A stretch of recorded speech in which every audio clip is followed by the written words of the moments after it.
It is so hot right now. That's why I opened my window. You could probably get away with turning the AC on. No, because Like I I said. would then have to rewire everything. I don't have the time or energy to unplug everything right now. Okay. Um, so I have to get ready to clean that up before we started. Why we are running vaguely late. Ooh, you are lagging a little bit. I fucking assume I would be. Not in a good mood. I'm a little cranky. A little cranky, but we've got all of Raw to recap, so I'm sure it'll help. Oh, I've still got my glasses on too. I don't need these. I'm blind. Um, Not a bad Raw.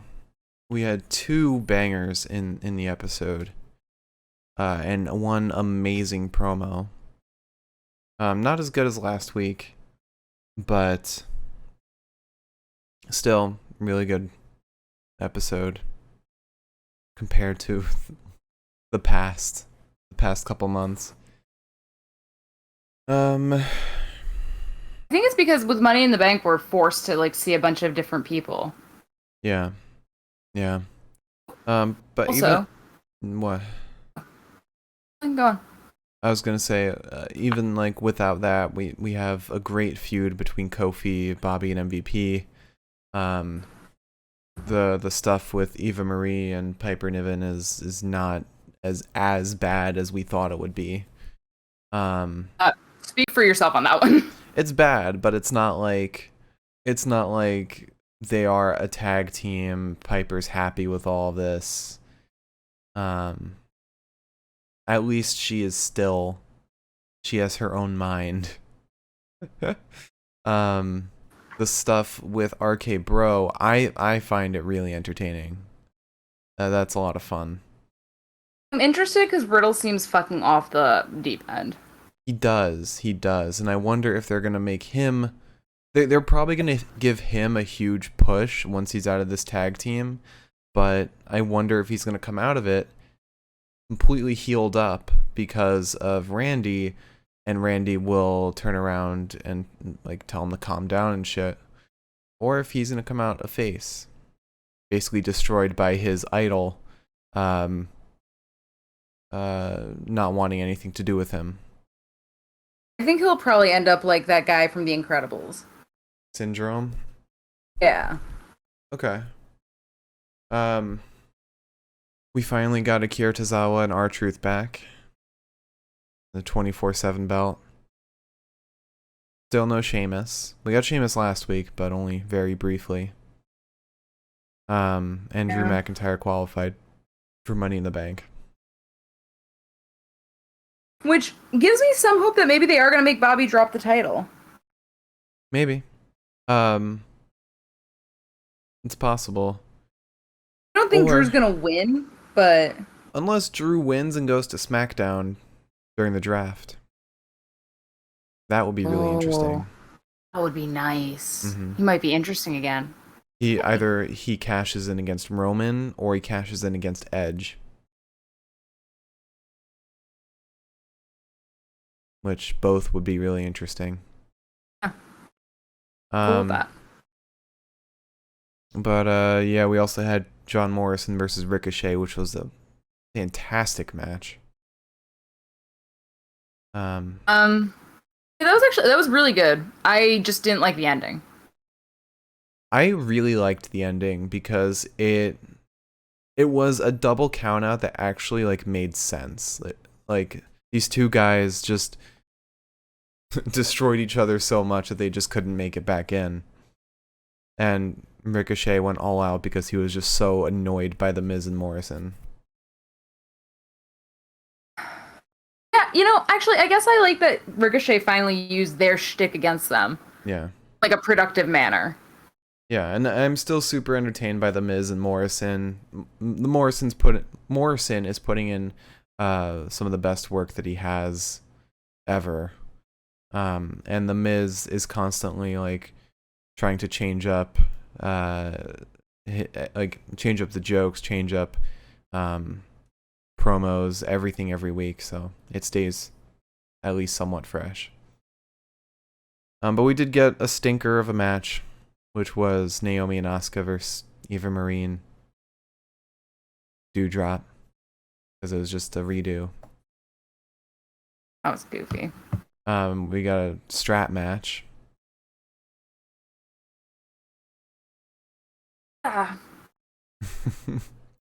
Books don't say anything about a strap match today.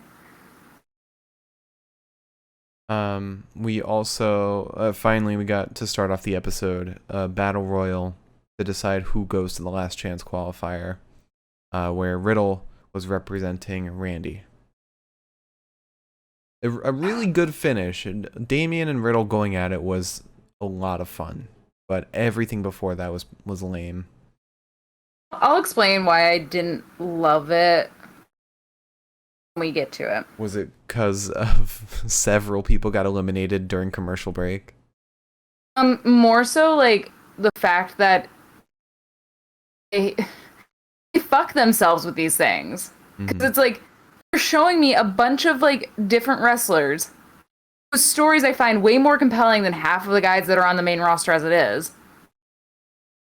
And they're basically like extras. Well, most of them don't even have stories. Their characters are more compelling, is what I mean. Some of them. Like the Mansoor and Mustafa thing, it's like they, for some reason, saving this for like after Raw. They're probably like outside of Raw promos. They're probably waiting until either AJ and Omos are done facing the Viking Raiders for the tag title, or they're waiting until Sheamus is cleared to defend the title.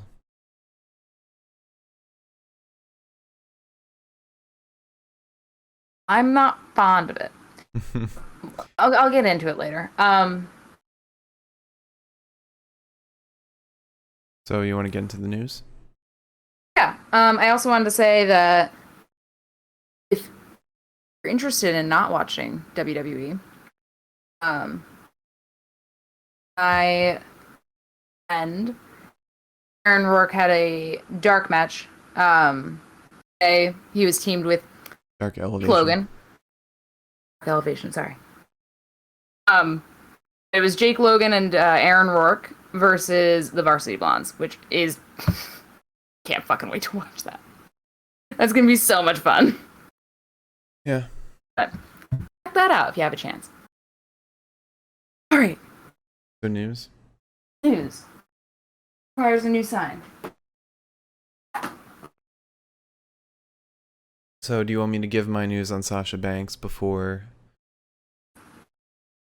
Let me go through the AEW stuff, and then we'll get into WWE. Okay. So, going through this fast and furious because I have a lot of news. I'm only going to elaborate on certain things that probably need elaborating. The first one that doesn't need any elaboration is that apparently Jungle Boy and Anna Jay are a couple. Yeah. You know, it's just right. Of course they are. Not exactly news, but nice shout. It's not, but it's still fun to talk about. I'm not like giving like hard breaking headlines here. You're not a news anchor. I'm not a news anchor. The next piece of news that we have is that Joey Janela is out with a concussion. I wonder if that has something to do with the way they're writing him right now. Mm-hmm. Yeah. And speaking of injuries, Trent got neck fusion surgery, so he's also going to be out for a little hot minute. Yeah. Hot little minute. Now, Marcus, what is your Sasha Banks news? While I find out what the fuck is in my eye. Yes, so Sasha Banks, I don't know if I talked about it on the show on Friday, but Sasha has had a history of liking anti-vax conspiracy theorists on social media. You discussed it. You did not talk about it. Okay. There are now 6 more examples of this. Everything from following a pandemic conspiracy theorist to liking a post about Ted Cruz wanting to ban vaccine passports, liking a post of Busta Rhymes saying that masks hold back your energy. Another one calling people who accepted the lockdown brainwashed fools who are out of touch with reality. And yeah, so That's fucking wild. You'd think that like after people were like, "Hey, we noticed this," she'd be like, "Fuck, not a good look." yeah. Don't idolize celebrities, everyone. Just don't do it. It's never anything good. Meanwhile, you have on the flip side, you got Bianca Belair. WWE, I think, did a bunch of like little promo videos promoting the vaccine basically, and they had one with Bianca encouraging everyone to get vaccinated. They had one with Seth Rollins where he said there's a light at the end of the tunnel, let's go see the world again. I don't know who else did these videos, but those are the 2 that stood out. Yeah. And this is what I mean by like not like the because like we've talked about this multiple times where it's like I like certain wrestling people that have like fucked up views, like views that I just can't vibe with. Mm-hmm. Um, like I can still enjoy their wrestling and their character because like. And like I said, I feel like there's a ton of wrestlers that we really like that we don't know a certain way about certain things because they just haven't been vocal about it. They haven't been caught. Yeah. So may as well just can enjoy what you can, how you can. On a night like Raw, it's not much. Also, I just want to share this tweet that MVP tweeted regarding some fan criticism. He said, "When I go out to parties or clubs, I see groups of beautiful women with men dressed to the nines enjoying themselves. Insinuating that our friends are prostitutes is extremely disrespectful to all independent women that hang out with male friends and party. Live a little." So apparently they've been getting a lot of, I guess, backlash about the women that have been accompanying Bobby Lashley and MVP, saying things such as that. I wouldn't go so far as to say that. I mean, they confuse me. Yeah. I don't get the thing. I don't get it. But like, I wouldn't go so far as to be like, well, they're prostitutes, obviously. Mm-hmm. Bold. That's also insinuating that Bobby Lashley has to pay for company when every woman would want to accompany Bobby Lashley, the almighty WWE champion. And men too. Speaking of men, WWE filed for an interesting trademark. They filed for, I'm assuming that this is how it's pronounced, Hachiman. Which is apparently a god of war in Japanese culture. Mm-hmm. So nobody knows why they're doing this. I'm wondering if it has anything to do with Oa? Wait. You said Ho Chi Minh? Hachi man. Hachi. Oh, okay. Hachi, like the dog, right? Wasn't there a dog named Hachi? Hachi. Not that I know. M-A-N. Positive there is. Hachi, a dog's tail. Anyways. Yeah, I don't know what that's for. I can't imagine what it would be for. The only thing where like God of War seems to fit would be the Xia Li storyline, I feel like. Yes, except they're Chinese and Hachiman is That's Japanese. where the confusion comes in. Because I was thinking about that and I was like, it's the only place it makes sense. It doesn't make sense. Maybe they're just maybe they have a name for someone. Maybe Hideki Suzuki is like going by this name now. I don't know. Or some new prospect they're bringing in. Yeah, maybe. Or maybe it's like going to be like a move or something. Maybe. Or like a slogan. Okay, so let's do our daily. Scarlett and Shotzi were at SmackDown recently, and Scarlett, Carrie, and Shotzi were all at Raw today. This isn't That news out at of the this fucking point. way. I think we can make No. this our last one because this is enough. This is like my Lana getting dumped into the table. Mm. On top of that, Roman and Edge were confirmed for Money in the Bank this past Saturday. Where they were on Talking Smack. It was right after SmackDown. Was it? Yeah. Something new every day. Talking Smack is right after SmackDown. Okay. And to move on from that, Aleister Black signed a sponsorship deal with Hayabusa, Hayabusa? Hayabusa, Mm-hmm. which is a combat fighting wear brand, as they put it in this article. Okay. Thank you, Wrestle Talk. But yeah, so I think that's really exciting for him, and I wonder if that means that he might be going into more of a Martial arts role. yeah. Wondering if he's got a new direction in mind. Maybe. Maybe just. Dude, if he went to NJPW, that'd be pretty sick. Yeah, but the thing is, I would want to watch him. You can't watch NJPW. If Ulster goes to NJPW, I will personally purchase us a subscription. Watch NJPW. All right, don't put that out there because I don't want to pay for another subscription. I said I would personally purchase it. Me. Right. It doesn't mean I want you to spend that money. We've got Maybe I enough want to spend that money. subscriptions. Maybe I want to spend that money. Okay.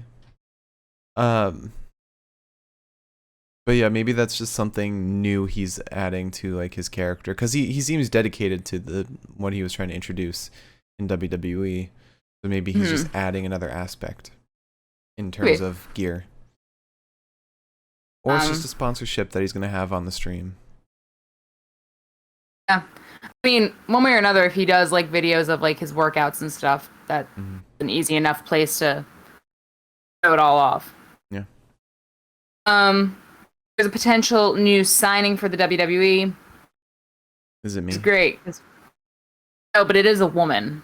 So it's So, you. guys, big news. So Jamie Hayter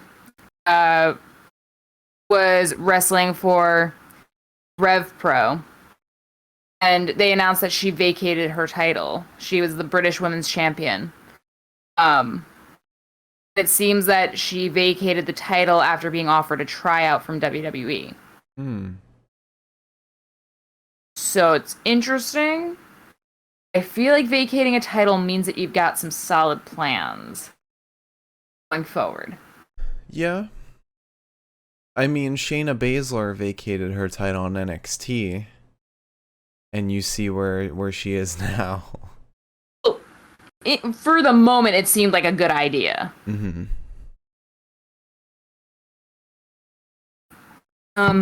that could be interesting. I think that would be someone going over to NXT UK. But that'd be cool because they need more women and women with stronger characters. Yeah, like Aoife's a good character.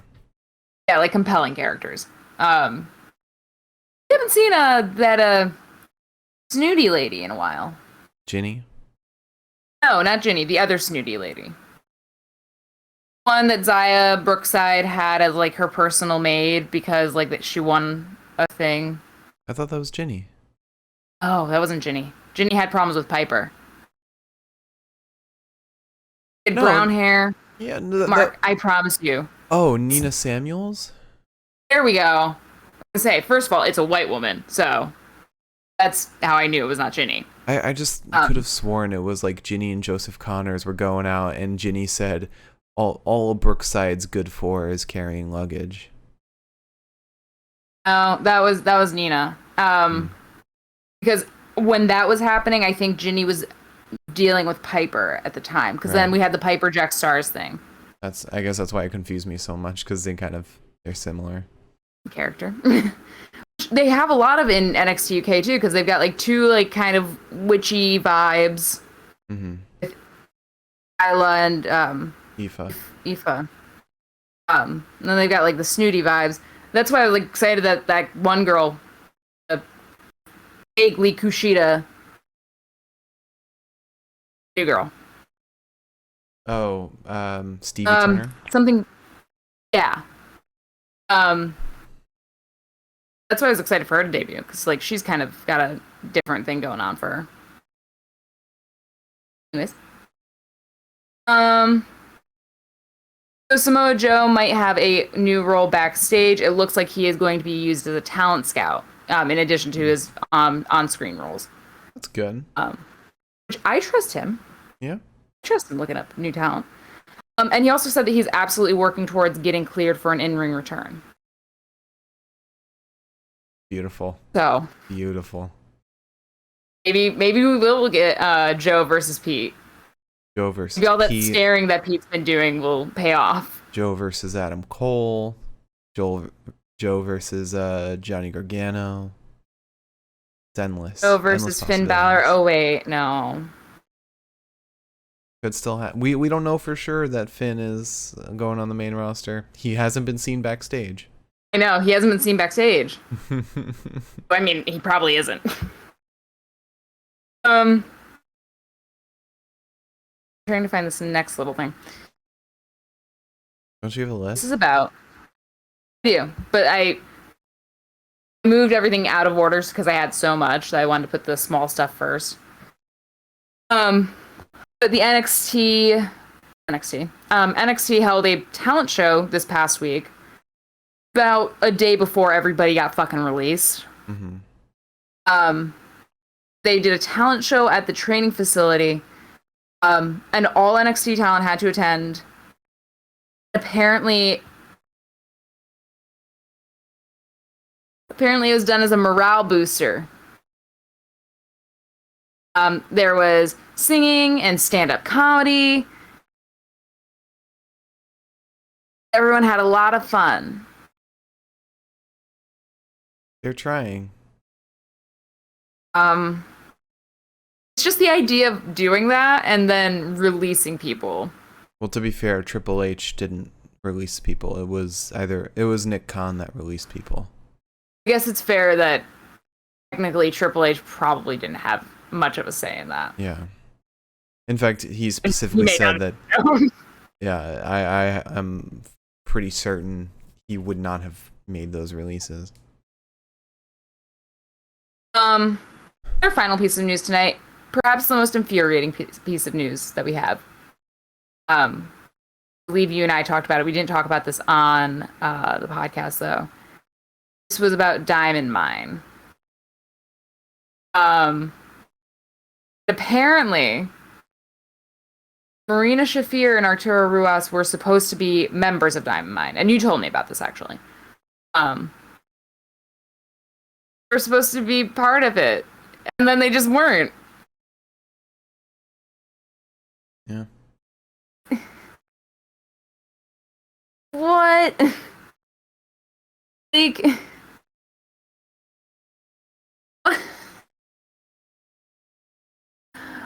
Why? I mean, I think at the end of the day, well, creative had to have known, because apparently Arturo Ruas obviously they were informed before everyone was released that they were not part of it anymore because they did not come out. I guess Marina was supposed to be like an enforcer of sorts. Yeah, Which would have female been so enforcer. cool to have her and Roddy in the same ring. Mm-hmm.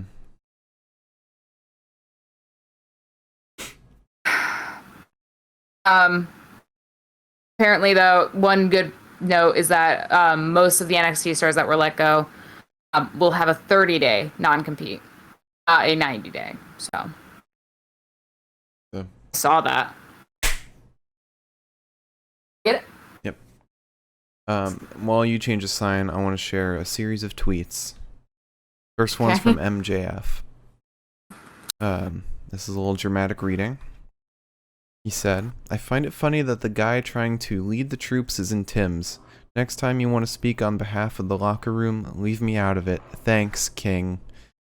And then Eddie Kingston quote tweeted it and said, ha ha ha, my dude, get off my dick. Ha ha ha.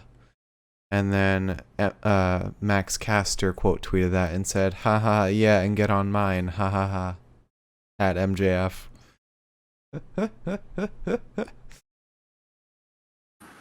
I love Eddie Kingston. Not Max Caster? Oh, I mean, yeah, him too. But it was just thinking the first part.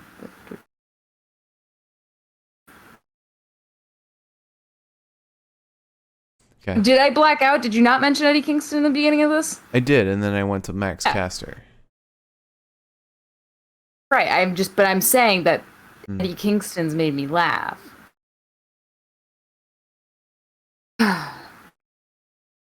Alright, so matches and Get into promos.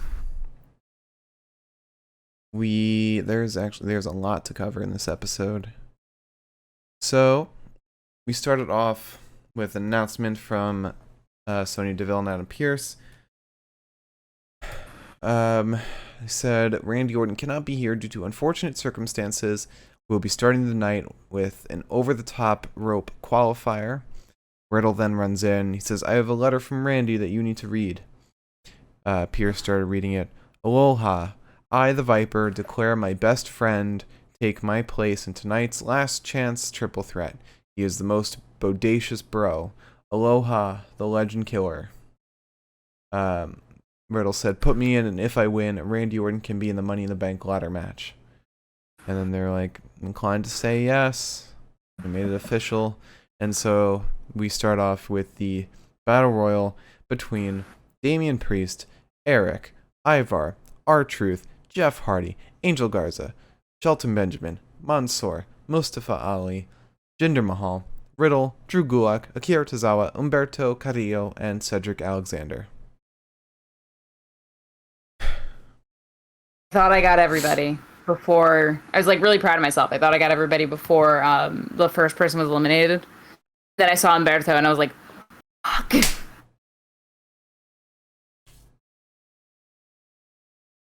Alright. So I didn't take like specific notes here, and I think everybody can understand why. A lot of people. So first things first, Shelton Benjamin eliminates Gulak, which is cruel, but whatever. Jinder then eliminates Shelton. Angel Garza nearly gets eliminated, lands on one foot, gets back in the ring. Mansoor is then nearly eliminated by Angel, but Mustafa comes, helps to eliminate Angel instead, and then turns on Mansoor and eliminates him. Which I like it. I feel like we're building to a story somehow. That was redeeming. Mm-hmm. Then we have Mustafa and Cedric trying to eliminate Umberto. Riddle is nearly eliminated, but he clings to Jinder's arm as Jinder's trying to push him out of the ring. R-Truth is then eliminated by Jinder, and then Tozawa's eliminated, and then Gulak pins Tozawa, and then R-Truth pins Gulak, and then Tozawa flies out onto Truth, pin, and now he's the 24/7 champion. You know what? I missed it. I'll be honest with you. I missed the 24/7 championship. I did not at all. I did. I missed It's a memory Truth. of better days. That's kind of why I missed it, because I feel like R-Truth is attached to it. Not for the past month or so. Very sad. Been all Tozawa. Then Omos comes out. Omos eliminates Viking Raiders with the help of Jinder. Go to commercial break, we come back, and now it's just Damian, Jinder, Jeff, Riddle, and Cedric. Umberto, Ali, and Umberto and Ali were eliminated during the commercial break. Yes. Not sure. Then we get Jinder and Damian exchanging blows. Damian tosses Jinder to the apron, hits him with a roundhouse that sends him to the ground. Jeff then attacks Damian. It's a huge clothesline to him. He does the whole Jeff does the whole thing. Is it inverted atomic drop kick?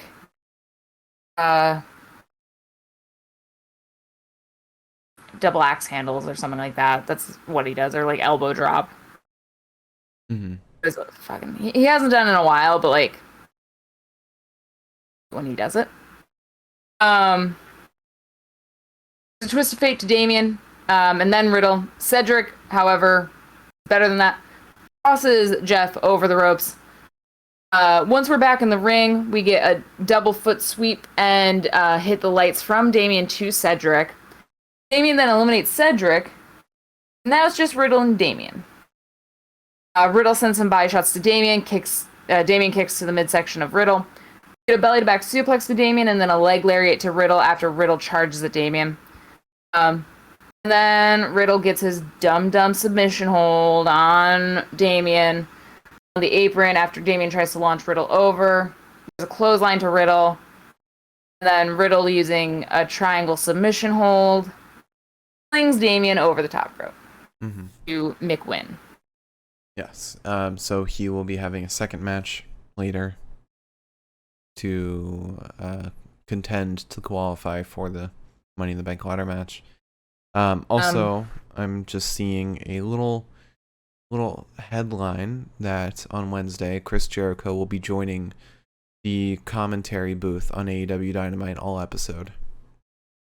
Probably where he will be announcing he'll do commentary for Rampage, something like that.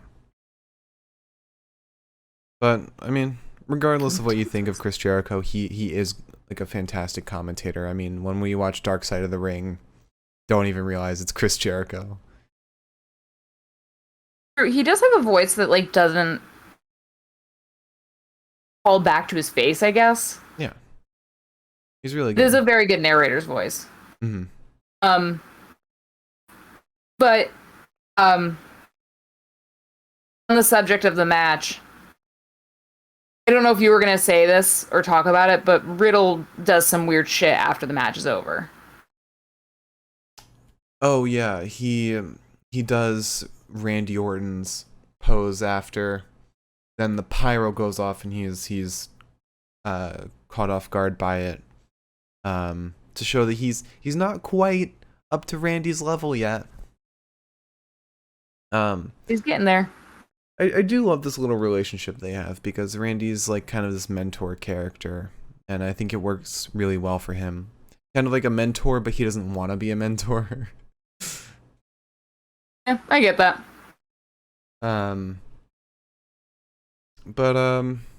Yeah, so after that, we get Shayna Baszler backstage. She's got some cards in hand. Nia Jax walks in. Shayna, or I think Nia comments on the card. Shayna says, "It keeps my head clear so I don't run through a wall."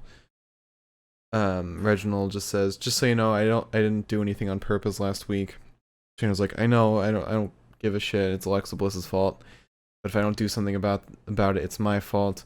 After I fight Nikki Cross, I'll send Alexa Bliss to timeout." If there's one thing to take from this feud, it's Shayna's promo work. She's gotten a lot better in this time. We got the cards back. Yeah. Yeah. Little things. Yeah.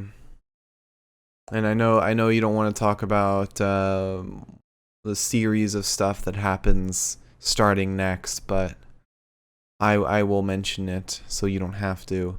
Jackson Riker is then seen backstage whipping a box with a strap, which that's not the last promo that we see of that.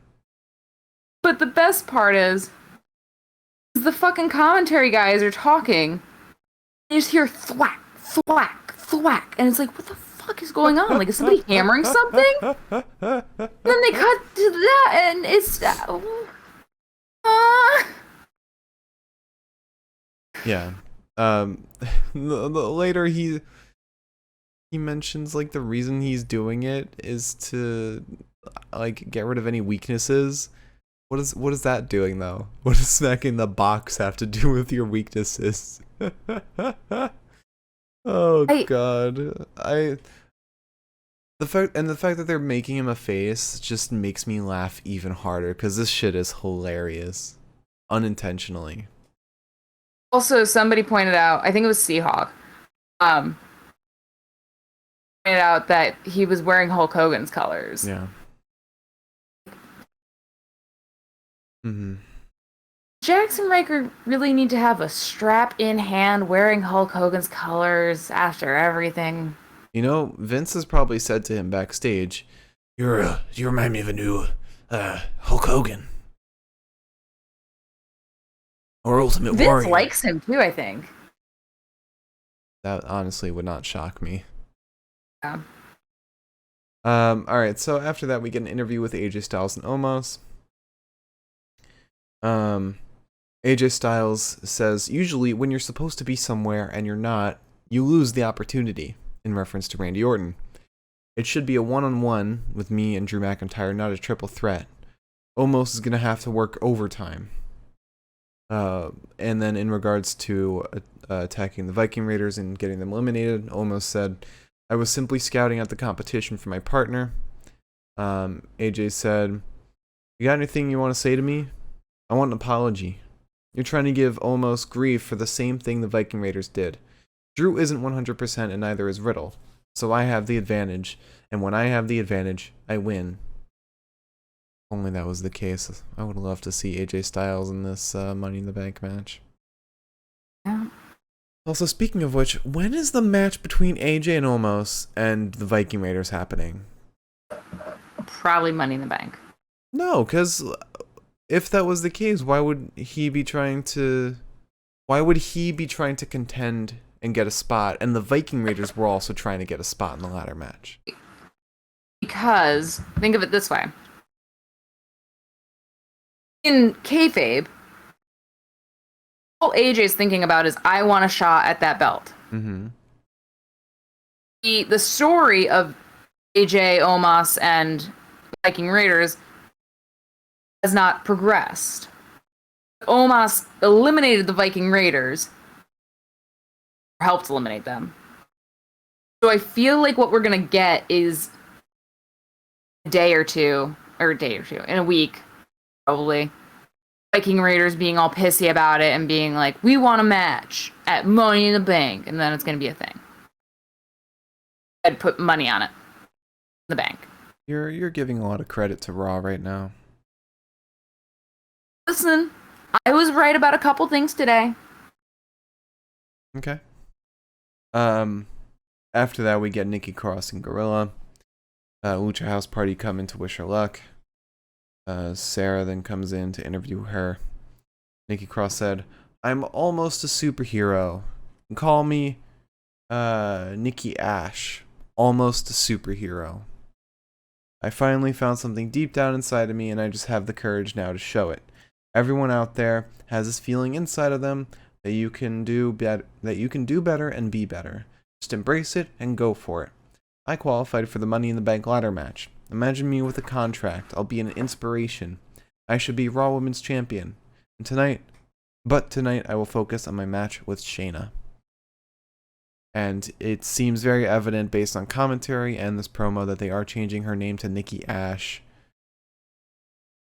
so that they could make room for Karrion Kross to keep his name.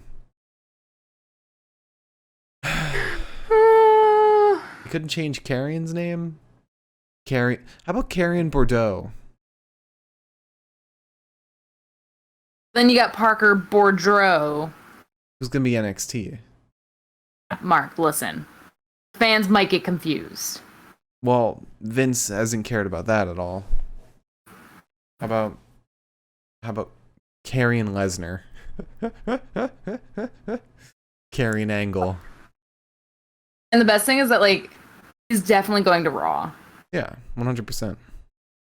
Which makes so much sense. Maybe the reason there have been no, like, reports of Finn being backstage is because he's going to SmackDown. I also don't think that they would have to bring Finn backstage because Finn's been around. Yeah. Yeah. Like, I feel like he's kind of got, like... It's like when you're applying to a job or when you're in a company and just trying to move up a position. Mm-hmm.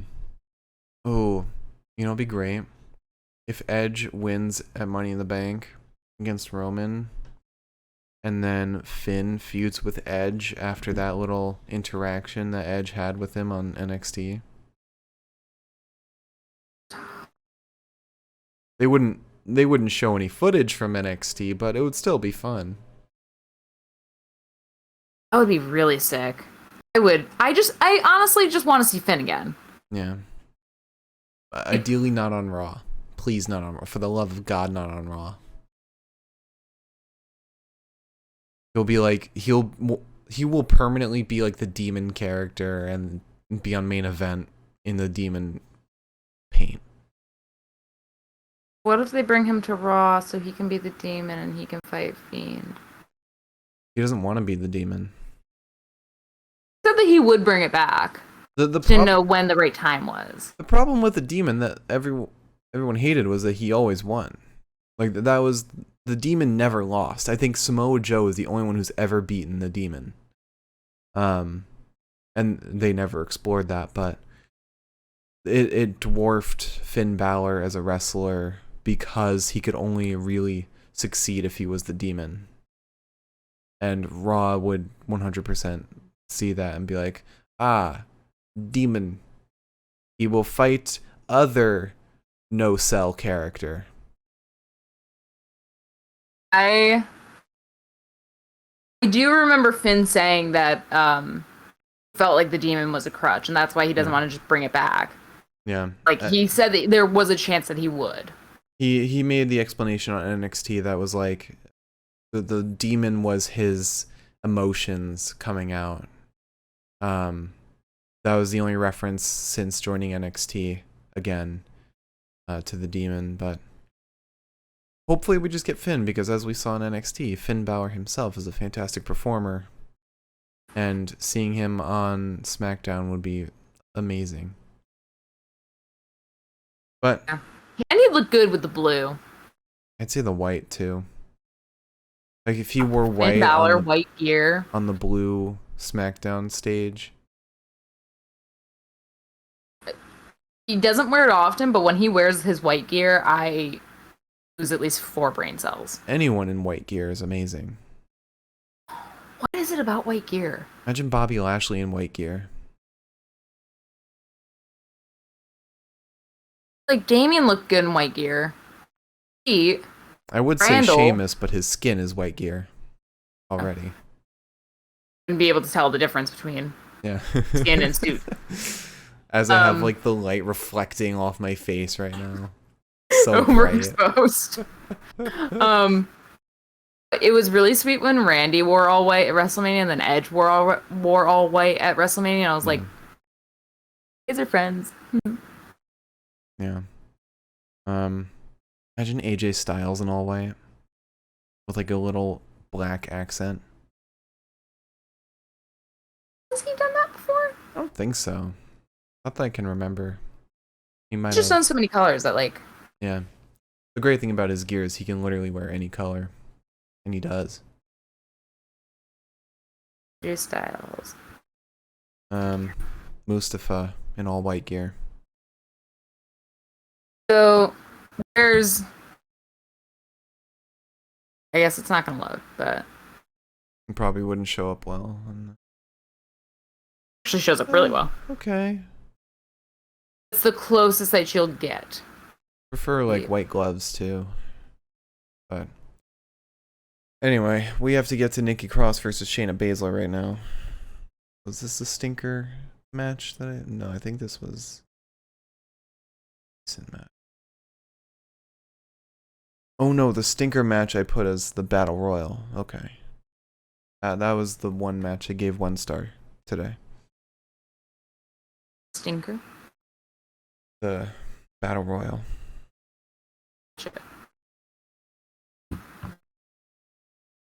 Shayna versus Nikki. Ash. There's a sidewalk slam to Nikki and a shoulder tackle, and it's really confusing the whole time because referring to her as Nikki Cross and then Nikki Ash occasionally. Like, okay. Holy fucking god. Damn cat. You're so jumpy. Anyways, there's a crossbody from Nikki to Shayna, but that doesn't stop Shayna from hitting Nikki with a neck breaker. And then stomps Nikki in the corner. She goes to lift her, but Nikki goes for the sunset flip instead. A drop kick to Shayna. And then a crossbody down onto Shayna, Nia, and Reginald because they go to ringside when Alexa Bliss comes out.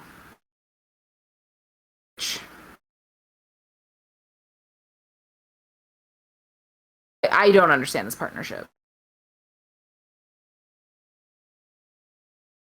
Nikki is not a heel. It's not really a partnership. I think Alexa just hates the trio of Shayna, Nia, and Reginald. So, and Nikki just happens to be the closest thing to a jobber the women have right now. True. Yes. I don't know. Anyways, Nikki flies out with a crossbody onto the entire field of Nia and Reggie. Nikki then jumps over Shayna back in the ring and gets fucking clubbed by Shayna.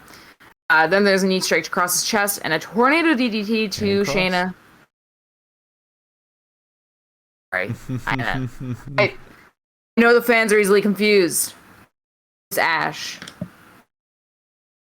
Also, almost a superhero's got 2 ways in the front. What? Shouldn't it be AASH? Yeah, Always but a it's superhero. almost superhero. Oh. It's like how in acronyms A, the, of aren't put in there. Good point. There's a tornado DDT to Shayna. Bliss then, yeah, it was nice. Bliss then goes and attacks Nia and Reginald by kicking both of them, and they both act like it's just crippled them. Nikki then rolls up a distracted Shayna.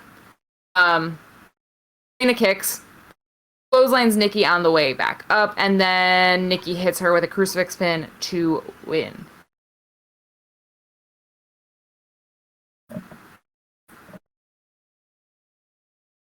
Yes. Also, I'm seeing an update that Adam Page posted about his head injury. Right on the top of his head, he had to get 10 staples. Wow. I saw the picture. Mm-hmm. I did not realize it was that bad. Yeah, it is. It is pretty bad, and staples fucking suck to get removed. This is like the second time that somebody's run into that area, fucked themselves up. Maybe AEW should do something. I mean, to be fair, both of them were like accidents. Well, with Christopher Daniels, it was like a bolt hitting his head. Yeah. With Page, I think it was just how hard he hit it. Um, I do feel bad for him because he keeps bleeding in every match. It's like, buddy, calm down. At least he hasn't had a concussion. I don't know how he didn't have a concussion, honestly. Yeah. So after that, we get the great face-off between Kofi Kingston and MVP. So Kofi comes out and is at first talking to the camera. Xavier's not with him because Xavier's on vacation. Or in kayfabe, he is too hurt to come out. So Kofi says, there are certain moments in our lives that change us for the better or worse. I'm not sure how last week has affected me yet. Hearing my brothers screaming in pain, locked inside the cell with Bobby and MVP. Woods came out there to have my back like he always does. When he needed me most, I couldn't do anything for him. A lot of people have been disrespecting Woods, thinking he's not up to snuff. Last week, what he showed you, what kind of competitor he is. It's about time people start putting respect on my boy's name. Bobby won fair and square, but what happened after was not okay. MVP dangled the key in my face as I was standing on the other side. The image of Woods screaming I can't get out of my head. I will make Bobby Lashley pay when I take everything from him after I beat him at Money in the Bank and become the new WWE champion, the new WWE champion. WWE. MVP then comes out. He said, I'm sorry, Kofi. I thought I heard you say that you were going to beat Bobby at Money in the Bank and become WWE champion. Is that what I heard? That is one of the most ridiculous things I've ever heard you say, and you say some really ridiculous things. We're looking forward to the WWE pay-per-view because we'll finally be in front of a live audience. And we're already looking past you. He is having a much-deserved vacation. But he wanted you to know he enjoyed every second of what he did to Woods in the cage. And what Brock Lesnar did to you will look like child's play compared to what Bobby will do. Kofi responds, saying, I'm tired of hearing all that. I don't know if he's that guy anymore. Bobby's starting to get soft, and that's coming from me with the pancakes and unicorns. Let's take a look at what's happened. Drew beat Bobby within an inch of his life. Woods fought with all of his heart and came this close. And myself, I've already beaten Bobby, and know I can beat him again. Bobby's looking more beatable than ever. Each week a layer of that almighty is stripped away. Bobby just might be a shell of his former self. He might look like you, running around in overpriced suits trying to grasp some semblance of success. MVP says, let me explain something to you. I do the things I do for Bobby because he put in the work and rose to the top of the mountain. He deserves it. And Kofi says, and I didn't deserve it? I didn't work hard? When I was champion, I never took a day off. In between shows, I took the title all around the world to show little kids that anything is possible. And I went back to TV next week and defended. You got Bobby taking vacations in the middle of a title reign. You got him distracted. You got him taking his eye off the prize. And what happens when you take your eye off the prize? You lose that prize. Someone else gains that prize, and that someone is going to be me. MVP says, when you went back home to Ghana, feed your ego. You were working hard? I respect your optimism. Your personal court jester was extremely optimistic about beating Bobby. Not only did that not happen, but he could not make it to work this week. The odds of making it to work next week are about as good as you becoming Money in the Bank champion. Becoming champion at Money in the Bank. Kofi says, well, spoiler alert, Woods will be here next week. Unlike you, he has resiliency. You've been milking that knee injury for 6 months. MVP says, well, I'll have you know I'm not cleared for combat. If I was, I would get in that ring and whoop your ass. Fortunately for you, I'm not cleared. I'm hurting. Kofi then leaves the ring, charges MVP. MVP drops his cane to defend himself, but Kofi delivers a Trouble in Paradise, and Kofi shouts at him, now you're hurt. And then it's later announced that we'll be getting Bobby Lashley versus Xavier Woods next week. And I don't like it because we just had a singles match between them in a Hell in a Cell. Why would we get a regular singles match? It was so Xavier good. gone through enough. Yeah. He's going to take like a big hurt lock and that's going to be it. But like, why would you book that again? Just like, don't have a match. Just don't have a match. Maybe give Kofi a match. Give Kofi a match against like Mansoor or Humberto or somebody. I feel like that's like the go-to thing to like, as like far as like Raw is concerned, is like maybe that should just be like a sign that they have in the hallway that's just like, maybe don't have the match. Yeah. It's fine. Did this match happen already? Don't do it then.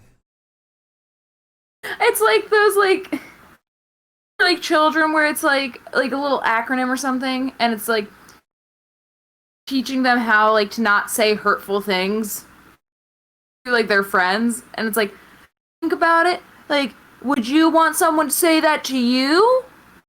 No, shit like that. That's what they need. Mm-hmm.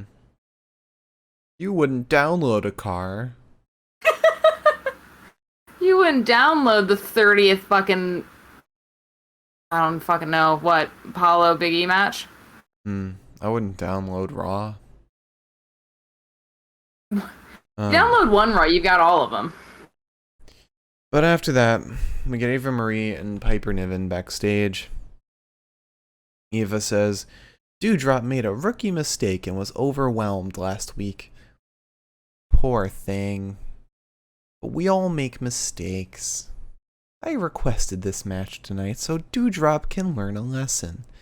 So the evolution can continue. I hate how she talks. It's so condescending. But like, I think that's the point. I hate how her face just goes blank. She's talking to people. So confusing to me. Yeah. Kind of scary. I feel like her jaw's gonna unhinge and she's just gonna swallow little Kevin or whatever his name is. Yeah, Kevin. I'm gonna be honest, didn't like this one. Didn't like the almost explicitly obvious body shaming, but you know. Fine. Piper's gonna turn on her and she's gonna go back to her regular name and it's all gonna be okay. I do like how the story is basically Eva thinks she's the best wrestler in the world but can't even finish a match. She can't wrestle for herself. Wait, how long can that shtick go for? Until Piper turns on Eva and kills her.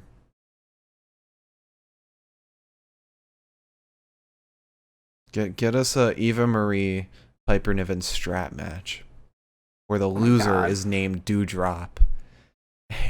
And then Eva's named Doudrop for the rest of time. God, that would be perfect. So I just like really desperately need them to give Piper some sort of personality, only because like I miss her fun outfits. It's such cool outfits. Mm-hmm. Back when like she was in NXT UK, now it's like we only see her in this one singlet, and I'm like, I like her space buns. No, her space buns are always so cute. Wish I could do space buns. You've done them before. No, actually, our dear friend Sarah did them for me. Well, you can learn to do it. Anyway, so after that we get Asuka, Naomi versus Eva Marie and Doudrop once again. This match was worse than the last one. Actually, no, this one was better. This one was a lot better. In some ways, in some ways, worse than others, but. I just want like a little bit of betrayal. Oh, we got a little bit of it. We got a little bit more. The right direction. I think this is the right direction. They're showing that Piper's more capable than Eva.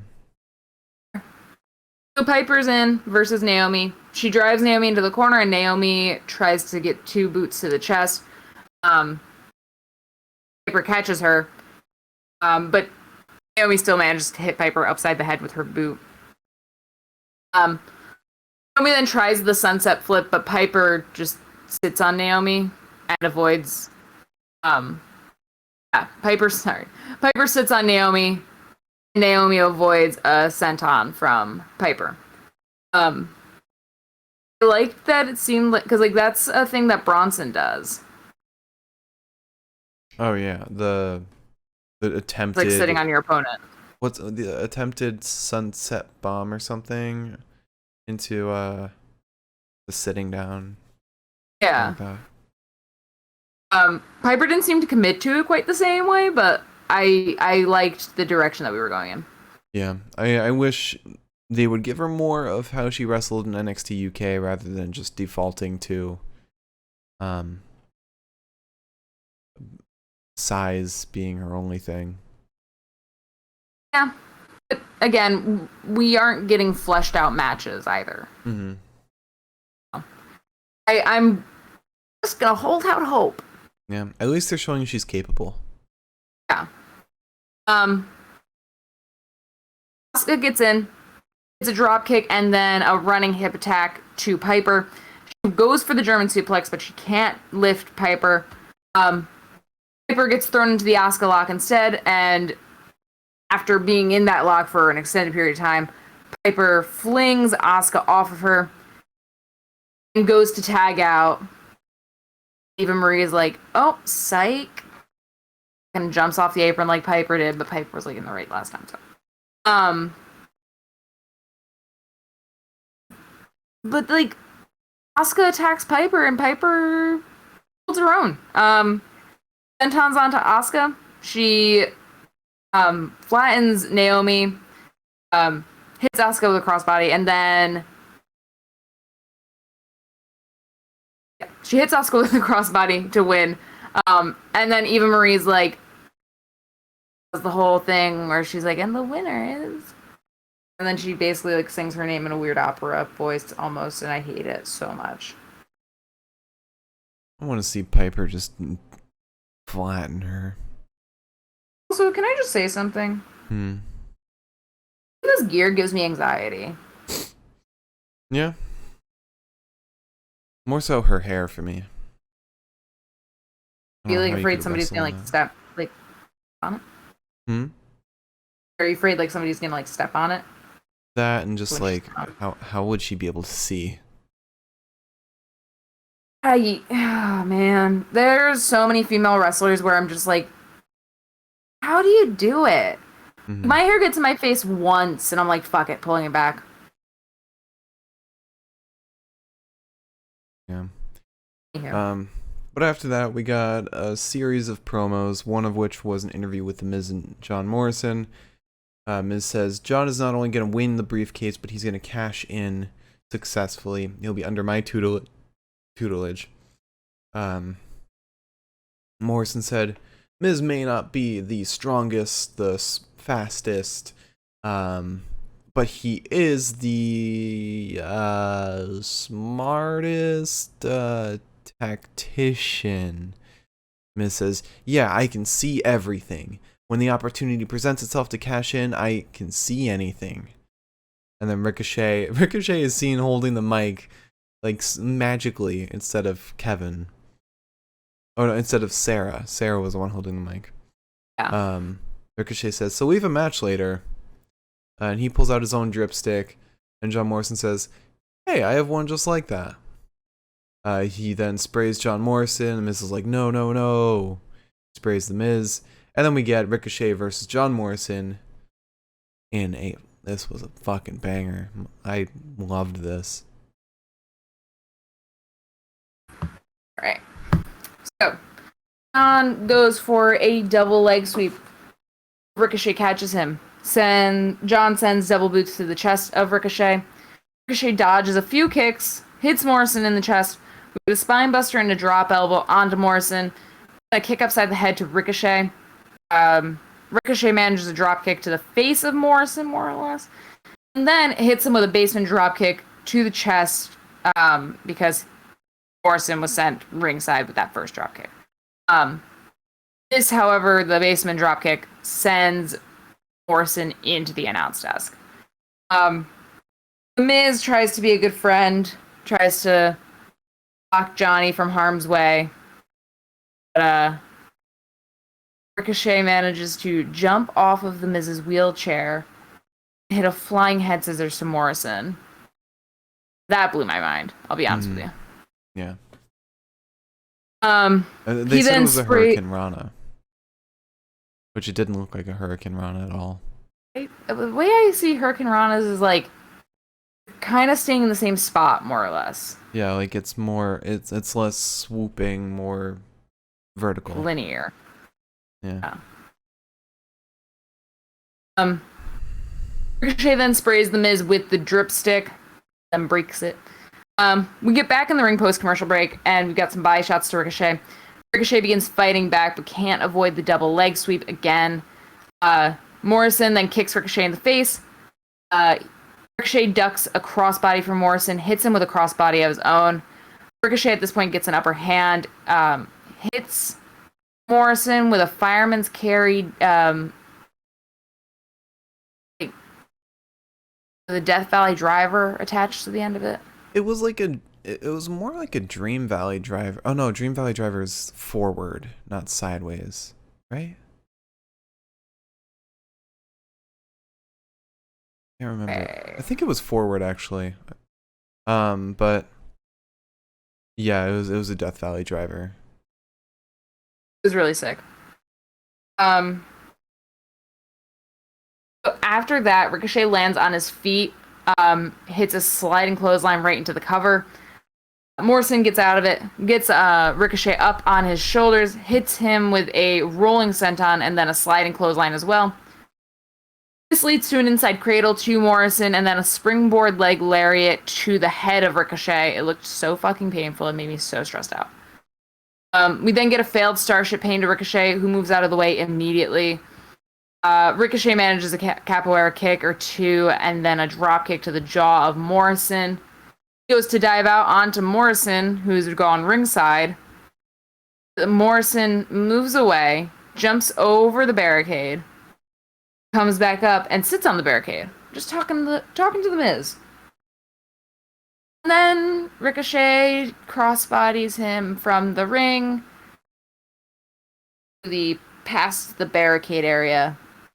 And it's a double count out because both men just fucking obliterated their bodies. Yeah, that's a rare double count out that I appreciate, because it shows the effects of a match rather than it just being a cheap way to end it. Really well done. And plus the ending move was like fucking gnarly. Pardon me. Like, I know there was a crash pad there, but like, even if it's a crash pad, if you land too high up on your neck, it's gonna hurt. They're really getting in those spots before crowds come, because they know that they won't be able to do stuff like that. The same way that they're getting rid of all the pyro now. Yeah. After that, we get Charlotte Flair, Natalya, and Tamina in Gorilla. Charlotte says, "Oh, it's exhausting holding a family legacy." Shut the fuck up. Only we understand. It's charming Rhea wants to be just like me. And I tried mentoring Dana, and I don't know what she sees in Mandy. There's not a lot going on in that head.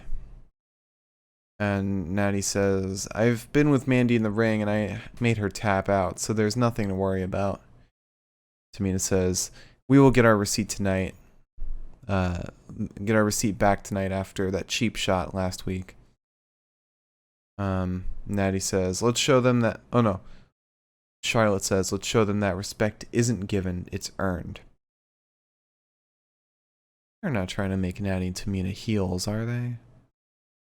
I was confused. Because Dana and Andy aren't heels. I know that much. Yeah. You've got two women's tag teams. You gotta make one a heel. Yeah. I mean, if they could do it well, but that's the problem. It seems like they're mostly on Raw, which makes sense because there's no other women tag teams on SmackDown. I was trying to think of another women's tag team, and then I remembered that Shayna and Nia are busy. Dana and I are busy.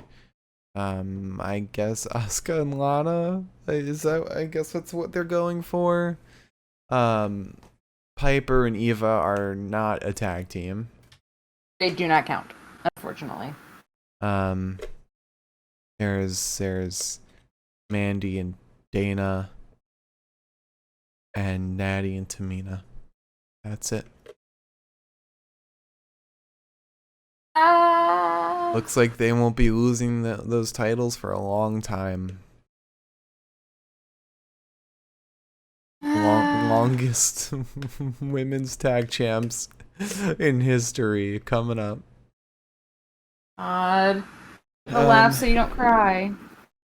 There's fireworks going on right now. But now we have Charlotte Flair, Natalya, and Tamina versus Rhea Ripley, Mandy Rose, and Dana Brooke. I am stone cold sober, but I got so hungry like 5 minutes ago, and now I'm just like a little mouse. So okay, it starts off as just a brawl, basically. We sort of start with Charlotte and Rhea, but they're really just kind of pummeling each other. Finally, Natalya gets Mandy in an abdominal stretch. I think this is after a commercial break. Natalya then drops Mandy, goes for the sharpshooter, but Mandy kicks her away, tags out. Dana gets in. And, I don't know, dude. Dana hits, like, some weird fucking moves. Her, like, little cartwheel into... thing. Fucking... It's not head scissors. Not a head scissors. Oh, I know exactly what we're talking about. It's like the dumbest move because whoever's taking it is in control the entire time. Yeah. Like they could just not spin. It doesn't seem like there's any momentum putting them through it because they're not going fast enough for that. I don't know the name. I don't know either. Then she does something that I like actually enjoyed, which was she slammed Natty to the ground. For a second, Dana like looked mean, and I was like, "Oh shit, okay." But then Dana runs into an elbow from Natalya. Tamina comes in. There's a super kick to Dana from Tamina. Flattens Dana. And then Charlotte gets in. She swings at Rhea. Refuses to leave the ring out of anger. Like the referees has to tell her 41 times, "Get the fuck out of the ring, please." And Rhea does not comply. In a Rhea versus Charlotte match in Hell in a Cell, that would have been a disqualification. So Tamina gets in, she just stomps Dana in the corner. Natalya gets in, hits a big snap suplex to Dana. Dana gets in, didn't really do much, just stomped on her some more. Flair then gets back in, gets the Flair chops out onto Dana's chest, sends a knee into her chest as well. And then Dana manages like some sort of like, seemed like a suplex, but it wasn't really quite. It was more of like a somersault into a roll up. Charlotte is not pinned, but a cool move. Get a short arm clothesline from Rhea, who's the new legal lady. Some short arm clotheslines to Charlotte, and then a headbutt. It's a fucking gnarly Northern Lights suplex that scared the bejesus out of me. I came this close to smashing the mat, snapping her neck. So, Natalya gets in. Mandy and Dana get in. There's a team offense to Natalya where Mandy and Dana flip her and then they kind of like super kick her. Charlotte takes Rhea's knees out.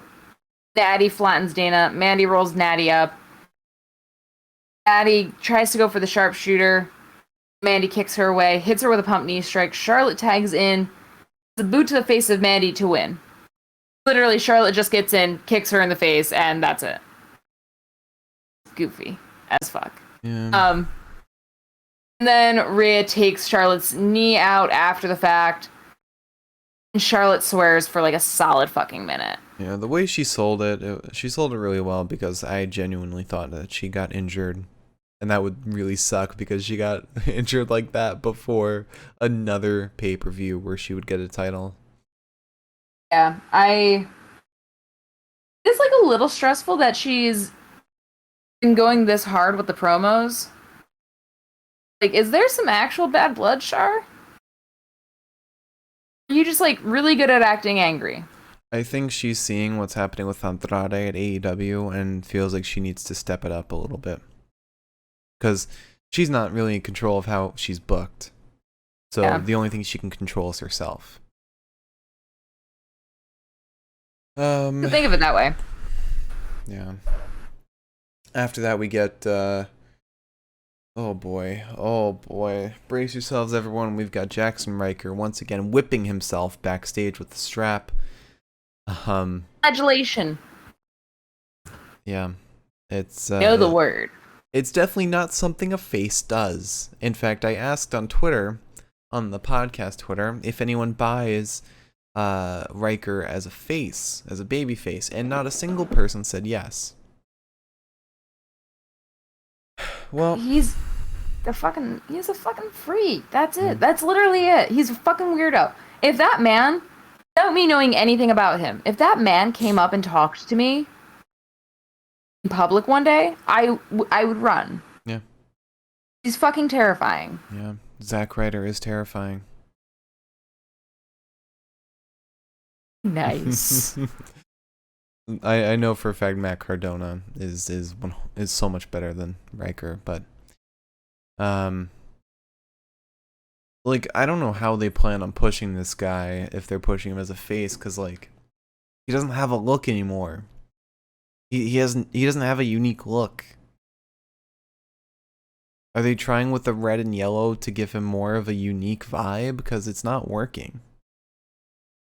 So somebody, I don't know who it was, but somebody with the most optimism, I wish I could feel this way, said something along the lines of like they feel like Riker's going to be released soon because they're throwing all these gimmicks at him and seeing if they stick, and they really aren't. I don't think that's the case, but it is what it feels like. Yeah, I don't know. Knowing WWE, it's hard to assume anything.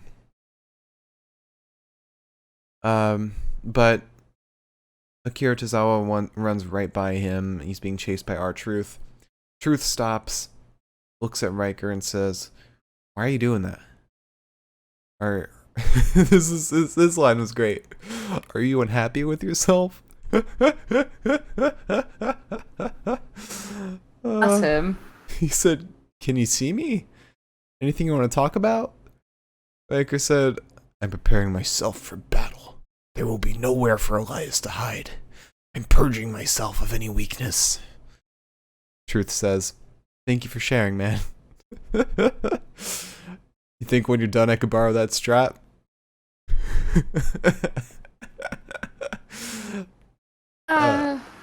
He said, "I figure that's a maybe." Just Riker's just still going at it, and Truth says, "Would you look at that? That's all the time we have this week."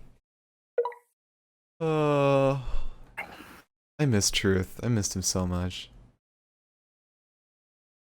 He made this segment tolerable. Yeah. I want Truth to get a more in the spotlight. I want him to do one of his like classic tag teams, like how he's had like Golden Truth or Awesome Truth or whatever it was with the Miz. Mm-hmm. Maybe like who could he? Maybe he teams with Drew McIntyre and they call themselves the Scottish Truth. It was a good team. Yeah. For one match.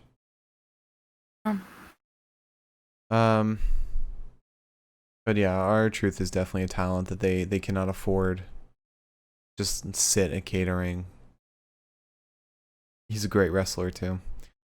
He makes things funny. Mm-hmm. Now, I assume you won't want to talk about the next match, so I will just summarize. The strap match between Elias and Jackson Riker. It moves very fast. Super anticlimactic ending where Riker just, I think he just pulled Elias to him. He clotheslined him, and then that was it. It was so anticlimactic, so short, that you would think a strap match would at least be given some time. But no, this had like nothing. Elias barely got in any offense. The match was entirely Riker. Which sucks for Elias. I wonder if like he's gonna be released soon. They did change his walkout music, and it's weird. Yeah, it's not even him singing anymore. I don't think that Elias would be released. I don't. You would probably say the same about Braun Strowman,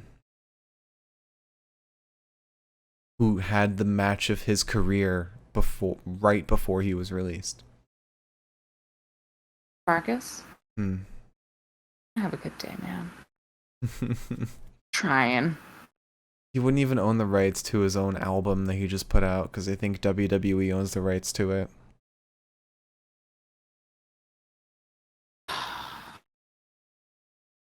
Oh. After that, we get Riddle backstage. He's doing his thing. Damian Priest walks in, says, "Hey, congrats on the Battle Royal match, and good luck tonight." He says, "Good luck, Riddle," and Riddle says, "I'm not Riddle. I'm Randy Orton. What do you want?" Damian says, "Okay, Randy. Let Riddle know I'm looking for him. I wanted to take him to Burger King." And then Riddle puts out his hand, and Damian says, "Is that a high five you're looking for, or?" He starts to walk away, and Riddle says, "Wait, it's me, Riddle. I was trying to do the lock and key game." And Randy does. Damian's like, "I know it was you, man. I think what you're doing for Randy is cool, but just remember, he's the one that's lucky to have you. Don't forget that." Damian walks away, and Riddle goes back to what he was doing and says, "I'm the Viper. I'm the apex predator." This is pretty good storytelling. I gotta admit, they're doing a really good job with this. I think this is fun. I wish I could feel that way. It's like the most fun that if you can have on Raw right now. I don't know if I would say it's the most fun, but is the storyline that's got the most movement besides Kofi and Bobby, really? Yeah, like I would say like the Kofi and Bobby story, that is fantastic, but it's not fun. Like I'm not like it's comparing like a arts like a Criterion Collection movie compared to like fucking superhero like a Marvel movie, you know? Like one is really fun, the other one is like a good ass story. And then we get Drew McIntyre backstage. He's given another goddamn history lesson. This time the Battle of Edinburgh. I didn't take any notes on what exactly he said, but then he said, "I'm gonna march into the ring, slap Riddle around, and kick AJ's head off his shoulders." And then we get Drew McIntyre versus AJ Styles versus Riddle in a triple threat for spot in the Money in the Bank ladder match, and this match fucking slapped. This was fantastic. I thought this was such good stuff. Even with Drew winning, it was done in a really good way.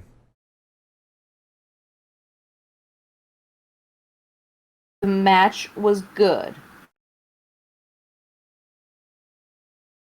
The match ended horribly. No, I don't think so. I think Riddle coming back after that foot injury. I mean, he had the gauze on. He didn't win because if it's not exactly like the Randy thing where he comes back and like wins most of the time. Riddle came back and ate a pin. And also they didn't want to give AJ. They didn't want AJ to feed the pin to Drew. because he's a champion. They wanted to have the injured dude eat the pin. And then this will push forward the story of Randy saying to Riddle, "You lost that match for me. You lost me my opportunity." And that sows some more discontent in there. I just want my fucking Drew and Jinder storyline. Oh, Jinder already brought it up that if one person's taken out before the match, he is a replacement. So Drew could be taken out. He could also take out Ricochet, and then we get a little contention between Drew and Jinder, because right now Drew has nothing. Drew will have nothing coming out of this. I doubt he's going to get the Money in the Bank briefcase. Probably go to Big E. But yeah, I think we're not going to get everything at once. I think the way they're going, though, is pretty good. Trying to stay optimistic. That's fair. You can do, really, at this point. So, start. Drew kicks Riddle and then starts stomping on AJ. He sends some hard chops to AJ before whipping him into the corner. Before whipping Riddle into the corner. A headbutt to Riddle, and then a boot to the face of Riddle from AJ. A vertical suplex to Riddle from Drew. Drew then whips AJ into the buckles. Riddle gets some tie kicks, I guess that's the name for it. Tie kicks to the chest of Drew. He runs with a pump knee towards Drew, but Drew catches him, crosses him with a belly-to-belly suplex. Then another suplex for AJ as well. I think it's a big back body drop to AJ from Drew. In case anybody didn't follow that, because I didn't. But AJ seems to be taking a lot of back body drops recently. Yeah. He sells them really well. AJ does everything so well. That's true. AJ then launches Drew from the ring. There's a shot to the shins of AJ from Drew. McIntyre then goes and kind of like intimidates Omos, gets him to back up a little bit. Picks up AJ for something. I'm just going to call it what they call it for Ethan Page, which is Razor's Edge. No, he calls it Eagle's Edge. Ego's Edge. Ego's Edge, yeah. Okay. Somebody else calls it Razor's Edge. Probably Edge. Razor Ramon.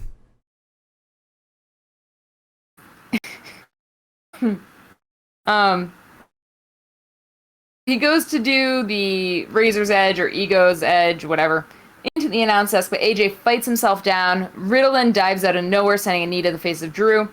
Drew then sends Riddle face first into the stairs, and AJ sends Drew face first into the ring post. Riddle then looks like he wants a suplex on AJ into the announce desk, but AJ counters. Still gets suplexed by Riddle ringside. Then Drew suplexes Riddle ringside in the same fashion. An enziguri to Drew's face from AJ. AJ and Riddle then work together to drop Drew into the announce desk. Back in the ring, AJ starts focusing on Riddle's joints, hits him with a dragon screw, get a calf crusher on Riddle from AJ, and then some shots to Riddle's body. This all ends once Riddle sends a big knee to the face of AJ. He hits the Pele kick to Riddle, knocks him down, goes to ringside to lay some more hurt on Drew, if you will, with a boot to the chin. We then get a spinebuster to Riddle right into a knee lock from AJ and a heel hook transition. And then AJ transitions into a single leg crab. After that, he hits the brain buster, which fucking stressed me out because I didn't realize it was going to be a brain buster. And then Riddle manages to get his wits about him. It's the Draper DDT to AJ. Had gone down to ringside to beat up Drew a little bit. And Riddle then does the thing that Randy does and goes for the RKO, but AJ catches him, hits him with a fireman's carry takeover. Attempts the Styles Clash, cannot get the Styles Clash though. Drew then gets up, drives AJ into the barricade, and then hits Riddle with an Alabama slam in the ring. He goes for a Claymore, but Riddle sends him out of the ring. We get a shot to the back of Drew's neck from AJ. AJ then goes to get back into the ring. Riddle hits him with a pump knee strike. Riddle then kicks Drew, hits both of them with a moonsault off the apron. Goes back to doing the tie kicks. Riddle then goes to kick AJ and doesn't kick AJ. Instead, AJ dodges him and he kicks the stairs. And I said, I don't know how you can fake that, but okay. It was he sold it so well. Because I legit thought he was injured. The only thing that made me not believe it was when the ref immediately called for help instead of, doing like the signal. Well, I think even if he were hurt, they wouldn't have done the signal. I think they would have had it just quietly, like how Randy was in Royal Rumble. Right. So anyways, and also his body did a good job of selling it because his foot looked fucked up. It looked bruised. Mm-hmm. Anyways, Styles then hits. Riddle kicks the stairs. He gets escorted out because he's in serious pain. We get back to Styles and Drew. Styles is hit with a toss belly to belly, and then another one. Manages the RKO on AJ. Then Drew puts AJ up top and hits him with nothing. AJ escapes. Sends McIntyre into the buckle face first. We get a body slam to Drew from AJ. Then AJ wants the Styles Clash again, but AJ can't get it. Gets bombed with a Michinoku driver. McIntyre wants the Claymore, but AJ top blocks him. Gets the calf crusher on Drew. Drew manages to get out of that, but Riddle comes back. Now with his foot all taped up. It's his fucking bro mission on AJ, and then a Pele kick to Drew once AJ fights free.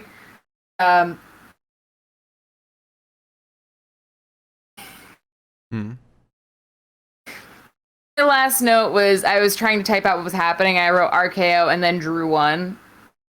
I wrote, no, you know what? No, I'm done. That's my note. Is RKO. Oh, you know what? I'm done. But anyways, Riddle goes for the RKO. Can't get the RKO. Riddle instead. It's his. Well, he goes for the RKO on AJ and nails it. He does? Okay. So he nails it on AJ. Tries to pin AJ. Omos pulls out AJ from the pin. Then Drew goes for the Claymore kick. Wins it. And Bob's your uncle. Yeah. Thank you. You finished my job for me. I appreciate that because I fucking annoyed. I'll tell you that much. When you like a finish, you remember it. I like the finish. I guess that's fair. I didn't, and that's why I didn't remember it. So this concludes the recap of tonight's Raw. Now we have our bests of the night to get to.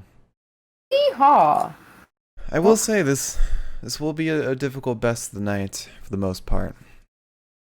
And if you have a question for our questions segment, leave the question in the chat now and we'll get to it after the bests of the night from tonight's Raw. Alright, so promo of the night. Do you want me to go through all the promos? Because I already know what I'm gonna pick. If you want to pick out like a couple of the best ones. Okay. So, let's see. Let me scan through real quick. I loved the Ricochet randomly appearing in the Miz and Morrison promo or interview. Kofi's face off with MVP was fucking amazing. One of the best promos of the year. Definitely will be something to look back on. And then I really liked Riddle's promo with Damian, kind of showing off the continued fanboyisms of Riddle and then interacting with a normal person such as Damian, but also makes me want to see more of Damian. I miss him. Also, I love the gentle ad placement. Oh, Burger King. Yeah. Yeah. I'm gonna say, how'd you miss that? Although it might not be an ad because you can say a brand's name on TV or in a movie and it not count for like as long as you don't show the logo. Because that's Well, he how. very specifically called out their new chicken sandwich, which I Oh, think is why. Yeah. okay. Because I know Brooklyn Nine-Nine gets away with saying Die Hard because you can say the property. Hmm. Um, but promo of the night is 100% Kofi and MVP. Like that just blew me away. I do concur. Dude, Kofi, like when Kofi's like sad or like annoyed, Hmm. he does that so well. Yeah. Somebody asked in the chat, "Is this a wrestling podcast?" Yes. Most of the time. Uh, sometimes I wish it wasn't. On Raw nights, it's whatever podcast we can form this into. Even on SmackDown nights lately, it's been a bit tough. I feel like you and I should just like shotgun a Red Bull before we do the podcast on Friday Yeah. just to feel something. Oh god. All right, so wrestler of the night. First match we had the Battle Royal. I'm gonna give that one to Damian Priest. I've been missing his wrestling so much, and comparing how we last saw him to now, he looks a lot better. Because I know what was it, the Lights Out? The lights. Hit the Lights. Looks a lot better now than it did when he was facing Morrison. Can't wait to see him in front of a live crowd again. Yeah, that entrance is gonna look amazing. You better do the lights though.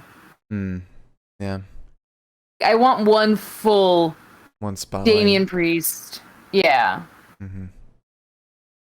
Then we had Nikki and Shayna. I'll go with Nikki because that DDT was solid. And Shayna, again, it's the same thing with Shayna every time. She doesn't care. She doesn't put in the effort until pay-per-views. That's when she really pulls it out. And it sucks.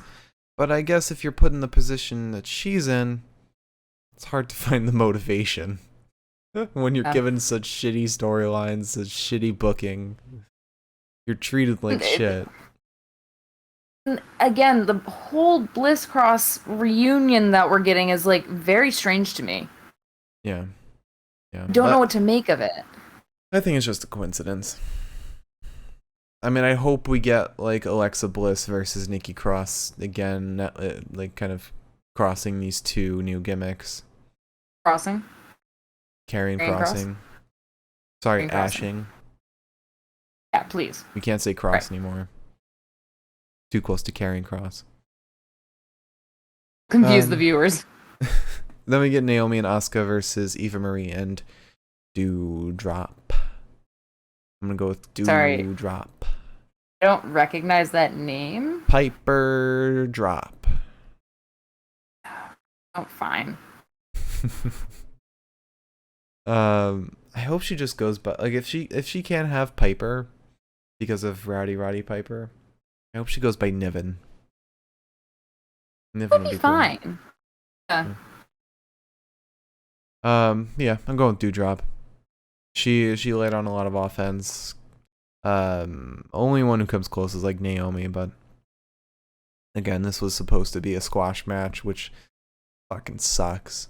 In a 2-on-1 handicap match, basically, one of the two being former Raw Women's Champion, like until WrestleMania, and then the other one being a former SmackDown Women's Champion, and Asuka being a former tag team champion, can't take on one Doudrop. I mean, Asuka beat Nia Jax by herself. I just say. Somebody pointed out, and I didn't notice this until somebody pointed it out, but they used all their women tonight, at least. Isn't that sad, though? They use all their women in one night. sad. I mean, all SmackDown has to do is bring out Carmella and Bianca. There's all your women right there.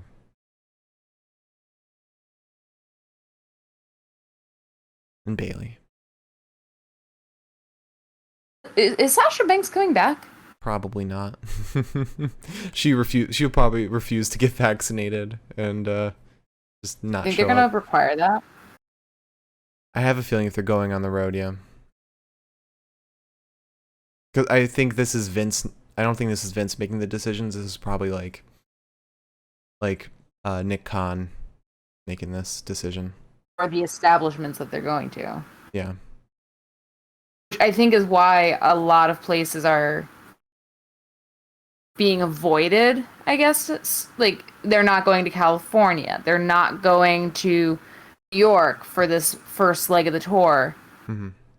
I think that's because you have to be vaccinated. At least I know in New York you have to be vaccinated or you have to wear a mask. Yeah. I think they're going to places where that's not required. Yeah, or they're going to places with a higher percentage in vaccinated populations. And I don't think so. reason places like New York and California would be lower is because higher population density. I don't think Flora's beating us out. Totally fair. I'm curious. I am curious because they have less people. Florida vaccination rate. See, this is what I meant by it is sometimes a wrestling podcast. They have 46.6% fully vaccinated. Okay, let me look up. Oh, okay. So New York has 53.7% fully vaccinated. Florida's 45.6. California's 49.6. Texas is 40.9. God damn it. Who's the most vaccinated? U.S. looks like. U.S. Mongolia. Really? And Uruguay and Chile. Yeah. Interesting. All right. Anyway, now that we're past that, we then had John Morrison versus Ricochet. I'm going with John Morrison. He killed it in that match. Taking that last bump at the end too was the icing on the cake. Failed Starship Pain. He sold beautifully. John Morrison. He's been putting in amazing performances every week now. Some of the best stuff he's ever done. Yeah, he's killing it. And this match was no different. After that, we had the 6-woman tag match between Charlotte, Natty, Tamina against Rhea, Mandy, and Dana. I'm going with Charlotte, I guess. Not happy about it, but I'll go with Charlotte.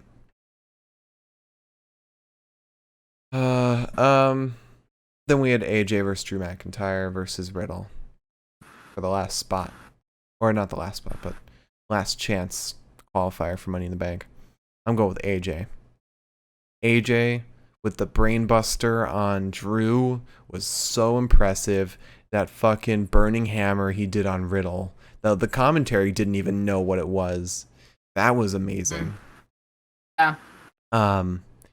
I loved Corey's little shout out. Like that's really close to the burning hammer. We haven't seen one of those in a long time.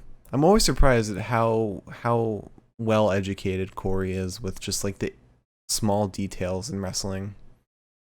Corey is, He's the best commentator they have. Let me preface this with I will fight Corey Graves on site any day of the week. But we can at least say that he's a wrestling fan. Yeah, absolutely. I think that's what makes a good commentator, is being a wrestling fan. And he's more real than like somebody like Byron is. Yeah, Byron's very much in character always. Corey's a lot better than like Michael Cole and Pat's different. Pat brings a lot of energy and he does have that knowledge, but I think Corey is just, he's the senior here. Yeah, and if you watch his podcast, Corey's podcast, he's has a lot of fun with it, and he's just having a good time. Him and Vic Joseph together are such a good pairing. But yeah, no, AJ was so good at everything in this match. He's one of my favorite wrestlers on the main roster. That's fair. I saw exactly why today. So, my pick for wrestler of the night. It's down to two. It's down to John Morrison and AJ Styles. I think I'm gonna give it to AJ. I could agree with that. All right, cool. Wouldn't have agreed with John, so. Okay. All right, so match of the night. First up, Battle Royal. It was a bad Battle Royal. So bad that like 2 or 3 people got eliminated during commercial. That's how bad it was. It was just it was awful. The only thing good about it was Damian Priest and Riddle going at it at the end. That was a great match that I wish was just a straight up singles match. Then we had Nikki Cross versus Shayna Baszler. Fine. Nikki was good. Shayna not so much. And then Alexa coming in for the distraction was dumb as shit. Then we had Doudrop and Eva Marie versus Asuka and Naomi.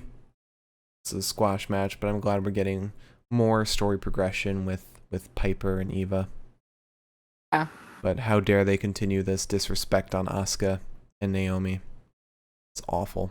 And Piper, that matter. Piper again. Piper's at least being shown to be a competent wrestler. Like, she is the better of the two. She knows what she's doing. She's just. But I just feel like, yeah. By Eva, she'll get her retribution. She'll be in retribution. Then we had John Morrison versus Ricochet. Super fun match. Super fun. The double count out was deserved. Everything about it just rocked. The play with Miz in the wheelchair, blocking Ricochet. It was well done. There wasn't a match there wasn't a part of the match that I didn't like. Through and through, it was just a really fun singles match. Mm-hmm. Then we had the 6-woman tag.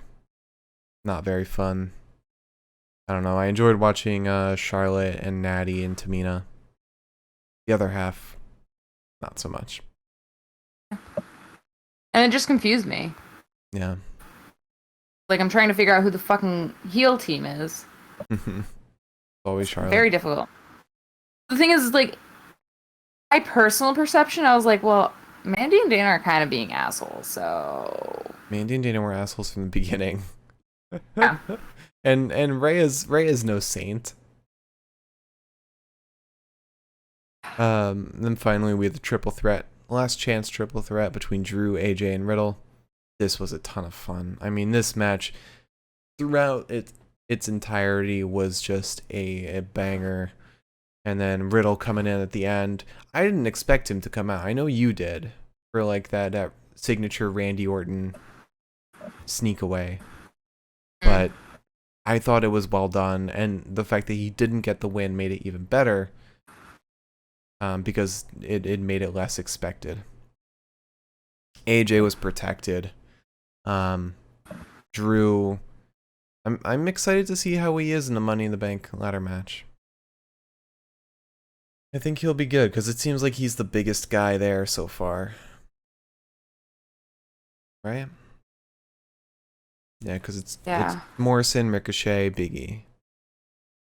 Morrison's a little on the other side, but... He's tall, but he's not like beefy like Drew. He's not beefy, you're correct. And then either Kevin Owens or Sami Zayn, which Kevin Owens is going to win that. But my pick for match of the night, I gotta give it to Drew, AJ, and Riddle. That match was so much fun. I thought it was the best way to end the night.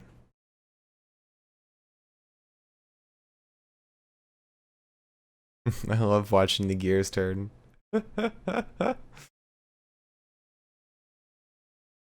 Uh, uh, mm, You can't give it to anything outside of that or John Morrison Ricochet. I was thinking John Morrison Ricochet, honestly. Really? It didn't Well, end in a title shot for Drew McIntyre. but this isn't a title shot for Drew A McIntyre. shot at a title shot. Okay. So? Makes me so mad. Just imagine Drew McIntyre cashing in like Roman Reigns and getting completely shut down. Actually, really funny. But for my purposes, I'm going to say Ricochet and John Morrison. Come on. All right, well, I'm not giving into that. That was my second choice, but I'm not going to give into that because I don't think it's better than the main event. But we'll turn to the chat to give their opinions. If you thought sorry, I meant to phrase that differently. Vote on what you think is your pick for match of the night in the chat, and that will be the tiebreaker for us for tonight's episode. But for now, let's move on to let's answer some questions. I think we've only got the Twitch today, so Miriam asked kind of two questions. When will they put Raw out of its misery? There's always the hope and the blind optimism, the unbridled optimism. That is, they're waiting for the good stuff for when crowds come. That's assuming they thought of good stuff. I think that they are. It's like the kid who like forgot to do his report until like the last day. Mm-hmm. Now they're like, "Fuck, we have nothing." Yeah. I think when the ticket sales start coming in, Yeah. I think that's when Raw's gonna have to go through a hard reboot. I can't wait till Raw happens live. Half the crowd leaves halfway through the show, and everything is just booed off. Like anything involving Alexa Bliss, anything with fucking Riker. Yeah, that's Um, gonna be a hard one to, I think, get over with fans. unless they're in like Texas. Well, apparently, I said this to you. I don't think I said this on the podcast, but apparently WWE fans are statistically smarter than other wrestling fans. I don't understand, but That sounds like bullshit. sounds like complete bullshit. I definitely saw this though. Considering the fact that I think there's more child WWE fans than other wrestling promotions. Mark, and kids are the future. They're smart. Known some dumb kids. Most I was a dumb kid.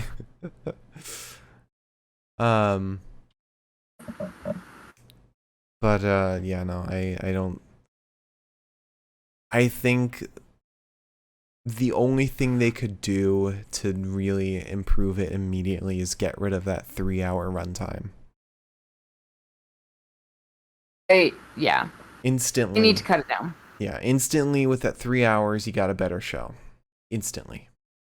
Yeah. And more people watching it. Yeah, I mean, like, Impact isn't a perfect show, but because it's 2 hours, it's so much better to get through than Raw.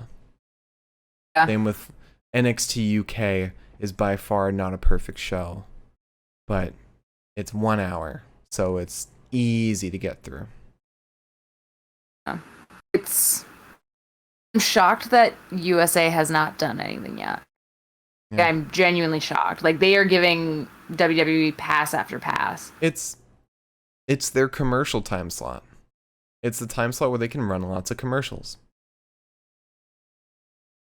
Made a joke about how like the Tour de France is 90% commercials.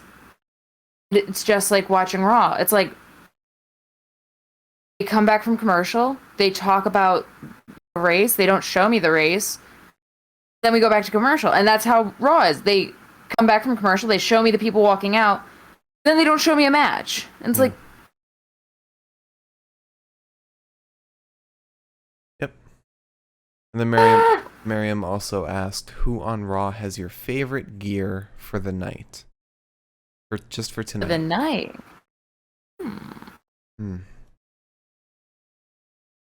This isn't in-ring gear, but I really liked Kofi's outfit tonight. Like the blue and yellow tie-dye sweatpants and hoodie. There were a lot of wrestlers tonight, so it's hard to pick. Definitely not Nikki Cross. Right. Let's see. We did it at the same time. I liked Mustafa's new pants. I thought those were nice. I didn't at all. I thought they were fun. So much color. They aren't the olive green ones, though. The olive green ones are. I feel like it's not even his gear. Like I feel like he forgot his gear and had to borrow from someone else. No, I thought he looked really good. But I feel like one of my go-tos is always Naomi. Okay, Naomi's a good one. My go-to's normally always looks good. Natalia. Natalia also looked really good. Because Natty got a brand spanking new outfit.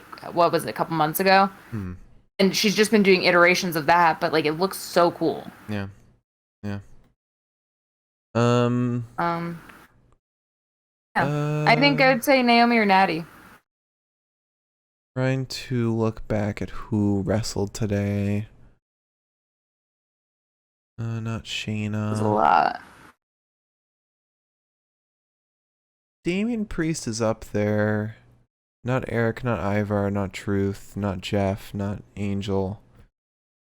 Yeah, I'll go with Natalia. I was disappointed when they had that interview in Gorilla. She had the shoulder things, the fluffy shoulders, but she didn't walk out with them. Yeah. So disappointed. I do miss when I liked Rhea's gear. Yeah. Hasn't been great lately. And now Raquel's been taking her good gear and taking it for herself. I liked when Raquel had that pentagram top. Oh yeah. That was good. Now she's got the goofy ass walkout where she goes and turns her back and flexes her shoulders and the belt is on. To be fair, the Young Bucks sometimes wear their belts backwards.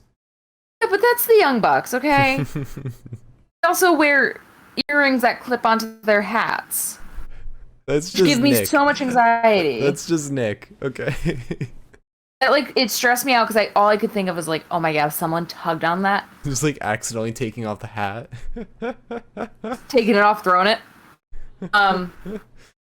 Yeah, to get back on track, I would say Naomi or Natty, because Naomi, I also want her coat. Mm-hmm. Want the fluffy coat. Feel bad. Oh yeah, that coat's so nice. Feel real bad. I know I could get one, but I want that one. I'll make it a tie. I'll say Natty and Naomi. Wow. Look at us agreeing. Huh? Look at us agreeing. Although shout out to AJ Styles though. I do love his gear a lot. It's always always the same, but it works so well, especially with his gloves. His gloves always we're leaving out. Huh? Leaving out Elias. I mean, Elias just wears jeans and the scrunchies on his arm. The thing is that he wrestles in those tight ass fucking jeans and yeah, it's got to be some sort of a feat. He's got knee pads. I always like his too. outfits. I've always liked his outfits. Yeah. Just don't like the floral headband that he used to wear because it looked dingy. Yeah. Elias has got good stuff. I like how Tozawa wrestles in the gi. Yeah. Them apart. Bobby's is also really good, but he didn't wrestle today. Bobby's gear is always. Was Bobby there today? No, because MVP said he was on vacation. Oh, okay. All right. I used to like when Riddle came out with the Evil Knievel stuff. Now it's just now he comes out in it every time. Not special anymore. Yeah. Just Ricochet's gear. Oh, now it's just jeans. Black jeans. So Street goofy. clothes. Remember when he used to come out in that, like, that robe? Or not really robe, but like the vest with the wings on it. That was good. Really good. Those are better days. Yeah. Cedric used to have really good gear, but now he's back to his old stuff. His Hurt Business gear was amazing. Was, but also the Prime Alexander stuff is pretty good. Not as good as Hurt Business, but his walkout is great. If we ever get it again.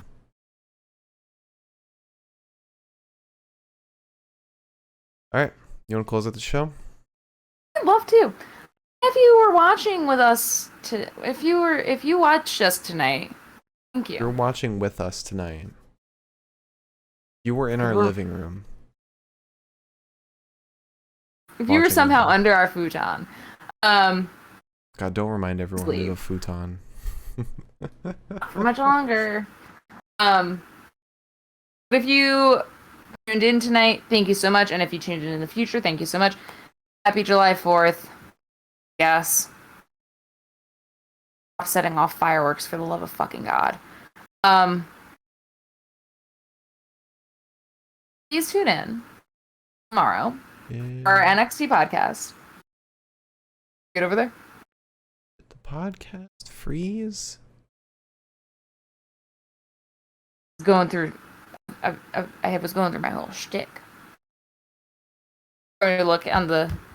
I'm trying to look on the stream, but there's a fucking ad. Oh. It'd be weird if we aren't frozen. It's frozen on Streamlabs. The audio meters are still coming through, but trying to make sure the video itself isn't frozen. Only there wasn't a goddamn 30-second ad playing. Nope, we're frozen. I think you might be able to hear us. Okay, yeah. We can be heard. Okay. I hope I froze in like a nice position. No, it's not. Really? Yeah, no, it's not a good position. Anyways, so thank you so much for tuning in. Please tune in tomorrow night for our NXT podcast. It'll be fun. It'll probably be Tyler Rust. It'll probably be Roddy. I'm gonna have a good time. So please tune in for that. Please. Yes. Follow, subscribe, all that stuff. We freeze rarely, so don't let this be the standard.